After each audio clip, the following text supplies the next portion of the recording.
If you want to control your iPhone 16e with your voice, then what you need to do is first of all go to settings.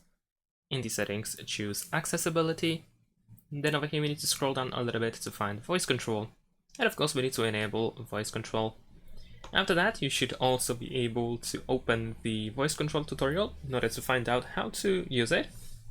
If you see those numbers, then you can say a number out loud in order to choose a selected option. So in my case, let's say if I want to exit it, I can use the done button over here in the top right corner. In this case, I have to say number 2, 2. And there we go. Of course, in addition to that, we have the language option, commands, vocabulary, and so on and so forth. So be sure to check out the tutorial and also check these settings in order to adjust the voice control feature in case you need it. And that's pretty much it. Thanks for watching, leave a like and subscribe to my channel, and see you in my next videos. Bye!